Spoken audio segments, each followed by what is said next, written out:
तो शुरू करें? Let's do it. ओके। सबसे पहले सबसे बेसिक वैलिड कॉन्ट्रैक्ट, ये आई थिंक सबसे स्ट्रेट फॉरवर्ड है। हाँ बिल्कुल। वैलिड कॉन्ट्रैक्ट मतलब एक ऐसा एग्रीमेंट जो बाइंडिंग हो, जिसमें सारे जरूरी चीजें हों और इम्पोर्टेंटली जिसे कोर्ट में एनफोर्स किया जा सके। जैसे अगर मैंने आपको अपनी बाइक 50,000 रुपए में बेचने का ऑफर दिया और आपने कहा हाँ ठीक है, ये हो गया वैलिड कॉन्ट्रैक्ट। Perfect example. सारे एलिमेंट्स मौजूद हैं, ऑफर, एक्सेप्टेंस, कंसिडरेशन। ऊपर से ऐसे हिंट्स में उतर सकता है ना। ठीक है, अब आते हैं सेकंड टाइप पर, वॉइड कॉन्ट्रैक्ट। इसका क्या मतलब है? अच्छा, वॉइड कॉन्ट्रैक्ट थोड़ा अलग है। सेक्शन 2J कहता है a contract which ceases to be enforceable by law becomes void when it ceases to be enforceable. मतलब ये कॉन्ट्रैक्ट शुरू में शायद वैलिड था, हाँ जरूरी नहीं, लेकिन पॉइंट ये है कि जब वो बना तब ठीक था, पर बाद में किसी वजह से वो एनफोर्स नहीं किया जा सकता। जैसे ही वो अनएनफोर्सेबल हुआ, वो वॉइड हो गया, कोर्ट उसे लागू नहीं कर सकती। अच्छा, पर ये अनइनफोर्सेबल कैसे हो जाता है? मतलब अचानक से? कई रीजंस हो सकते हैं। एक कॉमन रीजन है इम्पॉसिबिलिटी ऑफ परफॉर्मेंस। मान लीजिए एक जाने माने राइटर ने पब्लिशर के साथ एक बुक लिखने का कॉन्ट्रैक्ट साइन किया। ओके, पर अनफॉर्चुनेटली एक एक्सीडेंट में उनकी डेथ हो गई। अब वो बुक तो नहीं लिख सकते ना? नहीं, बिल्कुल नहीं। तो कॉन्ट्रैक्ट परफॉर्म करना इम्पॉसिबल हो गया, इसलिए वो कॉन्ट्रैक्ट अब वॉइड है। Got it. और कोई एग्जाम्पल? हाँ, जैसे सोचिए एक फैक्ट्री ने शुगर सप्लाई करने का कॉन्ट्रैक्ट किया, पर डिलीवरी से पहले फैक्ट्री में आग लग गई और सारा स्टॉक जल गया। Performance impossible, contract void. या फिर शायद लॉ चेंज हो गया। एग्जैक्टली। अगर कोई नया कानून आ जाए जो उस कॉन्ट्रैक्ट के सब्जेक्ट मैटर को इलीगल बना दे, तो भी कॉन्ट्रैक्ट वॉइड हो जाएगा। समझ गई। तो पहले वैलिड, बट बाद में कुछ हो गया जिसकी वजह से अब एनफोर्स नहीं हो सकता। ओके, नेक्स्ट है वॉइडेबल कॉन्ट्रैक्ट। ये थोड़ा ट्रिकी लग रहा है, वॉइड जैसा ही है क्या? नहीं, ये काफी अलग है। सेक्शन 2I इसे डिफाइन करता है। ये वो अग्रीमेंट है जो enforceable by law at the option of one or more parties thereto, but not at the option of the other or others. Okay, थोड़ा सिंप्लीफाई करेंगे, ऑप्शन ऑफ वन पार्टी। हाँ, मतलब कॉन्ट्रैक्ट तो बन गया, लेकिन उसमें कुछ ऐसा फ्लॉ है कि एक पार्टी जिसके साथ गलत हुआ है के पास ये चॉइस है, ये ऑप्शन है कि वो कॉन्ट्रैक्ट को कैंसिल करवा दे या फिर कंटिन्यू करे। दूसरी पार्टी के पास ये चॉइस नहीं है। अच्छा, तो एक पार्टी डिसाइड करती है। एग्जाम्पल? जरूर। मान लीजिए एक्स ने वाई को अपनी स्कूटर 1,00,000 रुपए में बेचने का प्रॉमिस किया। डील हो गई। ठीक है। लेकिन पता चला कि वाई ने एक्स की अग्रीमेंट बंदूक दिखाकर ली थी, यानी कोर्जन का यूज किया। ओ, जबरदस्ती।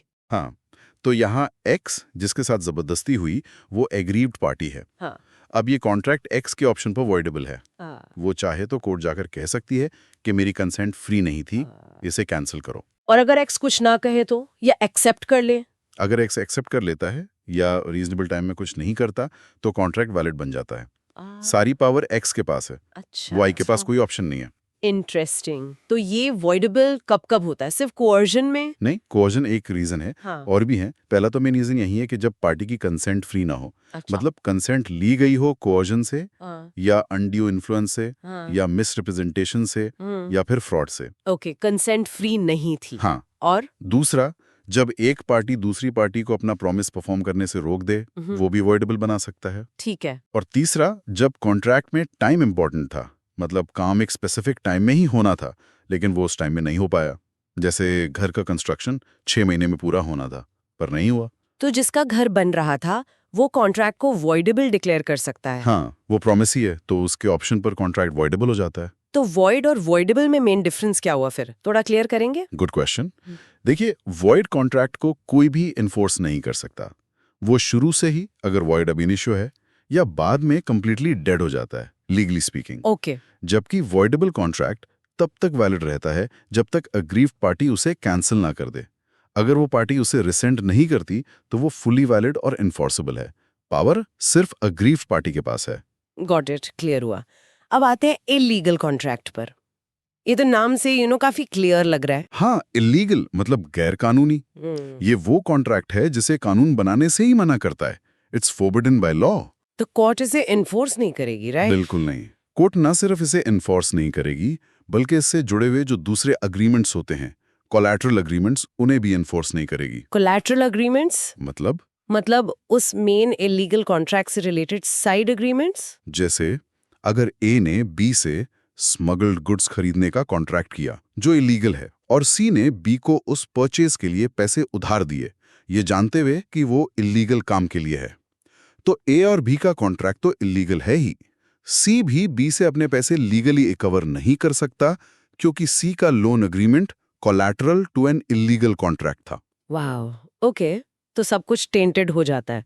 हम्म। एग्जाम्पल्स क्या होंगे इलीगल के? जैसे कोई इमोरल काम करने का कॉन्ट्रैक्ट, या पब्लिक पॉलिसी के खिलाफ, या फिर जैसे आपने कहा ड्रग्स, जैसे ब्राउन शुगर खरीदने का एग्रीमेंट, ये सब वॉइड तो हैं ही, साथ में इलीगल भी हैं। एक सवाल, क्या सारे वॉइड कॉन्ट्रैक्ट्स इलीगल होते हैं? नहीं, ये एक बहुत इंपॉर्टेंट डिस्टिंक्शन है। सारे इलीगल एग्रीमेंट्स हमेशा वॉइड होते हैं क्योंकि कानून उन्हें रिकॉग्नाइज ही नहीं करता। ठीक है। लेकिन सारे वॉइड एग्रीमेंट जरूरी नहीं कि इलीगल हों। जैसे वो राइटर की डेथ वाला एग्जाम्पल, कॉन्ट्रैक्ट वॉइड हो गया था इम्पॉसिबिलिटी के कारण, पर वो इलीगल थोड़ी था। राइट, कोई क्राइम नहीं था उसमें। एग्जैक्टली।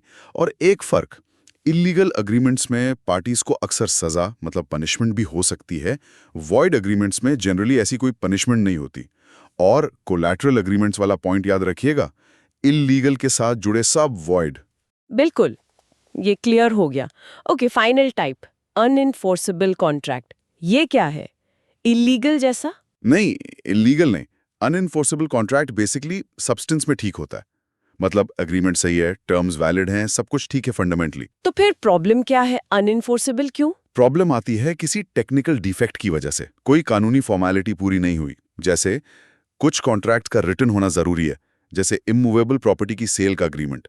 अगर वो सिर्फ जुबानी हुआ तो एग्रीमेंट सब्सटेंस में ठीक हो सकता है, पर कोर्ट उसे एनफोर्स नहीं करेगी क्योंकि राइटिंग रिक्वायरमेंट पूरी नहीं हुई। अच्छा, टेक्निकलिटी पे अटक गया। और कोई एग्जाम्पल? हाँ, एक बहुत कॉमन एग्जाम्पल है लिमिटेशन पीरियड का। लिमिटेशन एक्ट हर लीगल एक्शन के लिए एक टाइम लिमिट सेट करता है। मान लीजिए ए ने बी से 2018 में कुछ सामान उधार लिया, पेमेंट ड्यू थी, पर ए ने 2022 तक नहीं दी। ओके। अब डेट रिकवर करने की टाइम लिमिट जनरली 3 साल होती है, तो 2022 में बी कोर्ट जाकर ए से पैसे लीगली नहीं मांग सकता क्योंकि वो टाइम लिमिट, वो लिमिटेशन पीरियड खत्म हो चुका है। कॉन्ट्रैक्ट था, डेट भी था, पर अब वो कोर्ट के थ्रू अनइन्फोर्सेबल हो गया है। तो कॉन्ट्रैक्ट फंडामेंटली गलत नहीं था, बस टाइम निकल गया या कोई फॉर्मेलिटी मिस हो गई। Exactly. The contract is good in substance but cannot be enforced due to a technical defect. तो ये थे 5 मेन टाइप्स वैलिडिटी के बेसिस पे: वैलिड, वॉइड, वॉइडेबल, इलीगल और अनइन्फोर्सेबल। काफी क्लियर हो गया। तो सबसे पहले देखते हैं कि कॉन्ट्रैक्ट बनता कैसे है फॉर्मेशन के बेसिस पर। पहला है एक्सप्रेस कॉन्ट्रैक्ट। हाँ, एक्सप्रेस। इसमें क्या होता है कि टर्म्स बिल्कुल साफ शब्दों में या तो बोलकर या फिर लिखकर बता दिए जाते हैं। जैसे मान लीजिए ए ने फोन पर बी को अपना घर समझिए 20 लाख में बेचने का ऑफर दिया। ओके। और बी ने फोन पर ही कह दिया हाँ ठीक है मैं खरीदूंगा। हाँ। बस ये हो गया एक्सप्रेस कॉन्ट्रैक्ट। हाँ, इंडियन कॉन्ट्रैक्ट एक्ट का सेक्शन 9 भी यही कहता है कि अगर प्रपोजल या एक्सेप्टेंस शब्दों में है, वर्ड्स में, तो वो एक्सप्रेस है। बहुत ही स्ट्रेट फॉरवर्ड है ये। बिल्कुल, लेकिन मजा तब आता है जब बात होती है इम्प्लाइड कॉन्ट्रैक्ट्स की। हाँ, ये इंटरेस्टिंग है। ये शब्दों से नहीं बनते बल्कि पार्टीज के एक्शंस, उनके कंडक्ट से बन जाते हैं। जैसे एक एग्जांपल है कि रेलवे स्टेशन पर एक कुली है, यूनिफॉर्म में है, उसने ए से पूछा नहीं, बस उसका सामान उठा लिया। अच्छा। और ए ने उसे रोका भी नहीं, उसे उठाने दिया। तो अब एक इम्प्लाइड कॉन्ट्रैक्ट बन गया कि ए को उस कुली को पेमेंट करनी होगी। सही सही। या जैसे आप किसी रेस्टोरेंट में गए और आपने कॉफी ऑर्डर करके पी ली, हाँ, तो ये इम्प्लाइड है, ये समझा जाता है कि आप पेमेंट करेंगे। आपने बोला नहीं कि मैं पैसे दूंगा, पर एक्शन ही काफी है। हाँ। तो यहाँ पार्टीज का बिहेवियर या उनके बीच का जो कोर्स ऑफ डीलिंग है वही कॉन्ट्रैक्ट बना देता है। सेक्शन 9 इसको भी कवर करता है, जब ऑफर या एक्सेप्टेंस बिना शब्दों के हों। ओके। और इसी में एक और चीज आती है, टैसिट कॉन्ट्रैक्ट्स। टैसिट, ये क्या है? टैसिट मतलब जो बिल्कुल चुपचाप हो, बिना कहे। ये कंडक्ट से ही समझा जाता है। जैसे एटीएम से पैसे निकालना। हाँ, वो तो है। आप कार्ड डालते हैं, पिन डालते हैं, पैसे निकालते हैं, कोई बोलकर एग्रीमेंट नहीं हुआ, पर ये एक टैसिट कॉन्ट्रैक्ट है। या फिर ऑक्शन में जब वो हथौड़ा गिरता है, हैमर गिरता है, हाँ, तो सेल फाइनल हो जाती है, ये भी टैसिट है।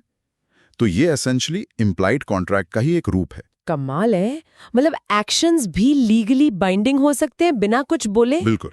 अच्छा, फिर आते हैं क्वाजी कॉन्ट्रैक्ट्स। ये थोड़े अलग लग रहे हैं। हाँ, ये काफी अलग है। देखिए, ये असल में कॉन्ट्रैक्ट है ही नहीं। मतलब पार्टीज का इंटेंशन नहीं था कॉन्ट्रैक्ट करने का, इंटेंशन नहीं था, फिर? पर लॉ, कानून इनको कॉन्ट्रैक्ट जैसा मान लेता है, फेयरनेस के लिए। फेयरनेस के लिए? जैसे? जैसे किसी को सड़क पे मान लीजिए किसी का खोया हुआ पर्स मिल गया, तो अब उस इंसान की एक लीगल जिम्मेदारी बन जाती है कि वो उसे असली मालिक तक पहुंचाने की कोशिश करे। ये क्वाजी कॉन्ट्रैक्चुअल ऑब्लिगेशन है, यहाँ कोई एग्रीमेंट तो हुआ नहीं था। सही बात है। व्हाट्स फैसिनेटिंग हियर इज, यहाँ मकसद कोई एग्रीमेंट करना नहीं है। मकसद है ये इंश्योर करना कि किसी एक पार्टी को दूसरे के नुकसान पर अनजस्ट एनरिचमेंट ना हो, मतलब गलत फायदा ना मिले। अच्छा, अनजस्ट एनरिचमेंट रोकना। हाँ, जैसे एक और एग्जाम्पल था, टी ने गलती से सी के घर पर कुछ गुड्स डिलीवर कर दिए ओके। और सी ने उन्हें अपना समझकर इस्तेमाल कर लिया, तो अब सी को उन गुड्स के लिए पे करना होगा। ये क्वाजी कॉन्ट्रैक्ट के सिद्धांत पर आधारित है। लॉ ने ऑब्लिगेशन डाली है। गॉट इट, समझ गए। फेयरनेस इज की हियर। यस। और फॉर्मेशन के बेसिस पर फिर आखिरी टाइप है ई कॉन्ट्रैक्ट्स। हाँ, ये तो नाम से ही काफी हद तक क्लियर है, इलेक्ट्रॉनिक तरीके से होने वाले कॉन्ट्रैक्ट्स। बिल्कुल। ईमेल से या वेबसाइट्स के थ्रू जो होते हैं, जिन्हें माउस क्लिक कॉन्ट्रैक्ट्स भी कहते हैं। हाँ हाँ, या फिर इलेक्ट्रॉनिक डेटा इंटरचेंज, ईडीआई से। आजकल तो ये बहुत ही कॉमन है। सही कहा। टेक्नोलॉजी के साथ कॉन्ट्रैक्ट्स भी इवॉल्व हो गए हैं। एग्जैक्टली। तो ये तो हो गई बात कि कॉन्ट्रैक्ट बनता कैसे है। एक्सप्रेस, इम्प्लाइड, क्वाजी और ई कॉन्ट्रैक्ट्स। हाँ, लेकिन कॉन्ट्रैक्ट के पूरे होने के स्टेज के हिसाब से भी तो क्लासिफिकेशन होता है, मतलब परफॉर्मेंस के बेसिस पर। वो क्या है? हाँ बिल्कुल।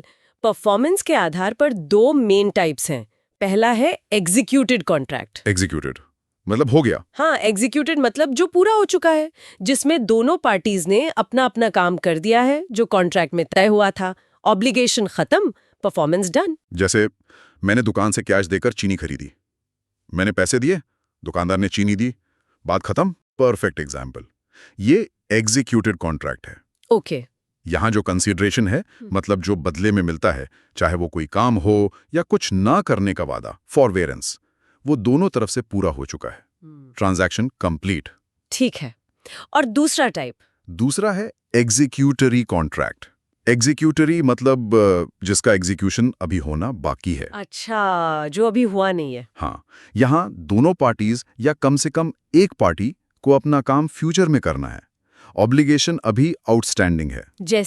जैसे जी ने एच को अगले महीने से मान लीजिए 1000 रुपए पर मंथ पर ट्यूशन पढ़ाने का प्रॉमिस किया और एच ने फीस देने का प्रॉमिस किया। तो यहाँ दोनों का परफॉर्मेंस फ्यूचर में होना है। ये एग्जीक्यूटरी कॉन्ट्रैक्ट है। ओके। यहाँ कंसिडरेशन आमतौर पर रेसिप्रोकल प्रॉमिस होता है, मतलब एक दूसरे से किया गया वादा जो भविष्य में निभाया जाना है। हाँ। अब एग्जीक्यूटरी कॉन्ट्रैक्ट्स के भी दो सब टाइप्स हैं। ओ, इसके अंदर भी क्या है वो? हाँ, यूनिलैटरल और bilateral. Okay. Unilateral contract, uni मतलब वन, जी। तो क्या एक तरफा ऑब्लिगेशन? हाँ, बिल्कुल सही पकड़ा। एसेंशियली एक पार्टी ने अपना काम पूरा कर दिया है, उसका पार्ट परफॉर्म हो गया, अब सिर्फ दूसरी पार्टी को अपना प्रॉमिस निभाना है। जैसे कोई एग्जांपल? जैसे एम ने एक एडवर्टाइजमेंट दिया कि जो कोई उनके खोए हुए बेटे को ढूंढकर लाएगा उसे 50,000 रुपए इनाम मिलेगा। अब बी ने मेहनत की और बेटे को ढूंढ लिया, तो बी ने अपना काम कर दिया ना? हाँ, कर दिया। और सिर्फ एम का इनाम देना बाकी है, तो ये यूनिलैटरल एग्जीक्यूटरी कॉन्ट्रैक्ट हुआ। एक तरफ की ऑब्लिगेशन आउटस्टैंडिंग है, समझ गई। One sided obligation pending. और फिर बायलैटरल कॉन्ट्रैक्ट? बायलैटरल मतलब टू साइडेड। जी। तो यहाँ दोनों पार्टीज की ऑब्लिगेशन फ्यूचर में परफॉर्म होनी है, दोनों तरफ से काम होना बाकी है। अच्छा, दोनों का काम पेंडिंग है। हाँ, जैसे ए ने बी को अपना प्लॉट मान लीजिए 10 लाख में बेचने का वादा किया। ओके, बी ने वादा किया कि वो पैसे देगा, उसने अभी शायद 2.5 लाख अर्नेस्ट मनी दिया और बाकी बाद में देगा। ठीक है। और ए ने पोजेशन दे दिया, पर ये वादा किया कि सेल डीड वो तब एग्जीक्यूट करेगा जब पूरे पैसे मिल जाएंगे। तो यहाँ दोनों की तरफ से प्रॉमिसेस आउटस्टैंडिंग हैं, काम बाकी है। ये बायलैटरल एग्जीक्यूटरी कॉन्ट्रैक्ट है। गॉट इट, बिल्कुल क्लियर हो गया। तो हमने देखे कॉन्ट्रैक्ट्स के टाइप्स, फॉर्मेशन के बेसिस पर express, implied, quasi, e contracts, और परफॉर्मेंस के बेसिस पर एग्जीक्यूटेड, एग्जीक्यूटरी और एग्जीक्यूटरी में फिर यूनिलैटरल और बायलैटरल। हाँ जी।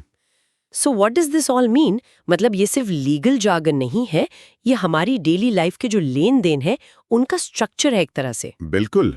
और अगर हम इसको थोड़ा बड़े पर्सपेक्टिव से देखें तो इन टाइप्स को समझना हमें अपने राइट्स और ऑब्लिगेशंस को सही ढंग से समझने में मदद करता है। सही बात है। क्लैरिटी आती है कि हम किस तरह के एग्रीमेंट में हैं, क्या एक्सपेक्ट कर सकते हैं। तो एक सवाल लिसनर्स के लिए छोड़ते हैं फिर। हाँ, ज़रूर। अगली बार जब आप कोई सर्विस लें या कुछ खरीदें तो एक पल को सोचिएगा ज़रूर ये किस टाइप का कॉन्ट्रैक्ट हो सकता है और क्या इसकी सारी टर्म्स जो कही गई और जो शायद नहीं कही गई वो क्लियर हैं। ये सोचना काफ़ी इंसाइटफुल हो सकता है। बिल्कुल, सोचने वाली बात है।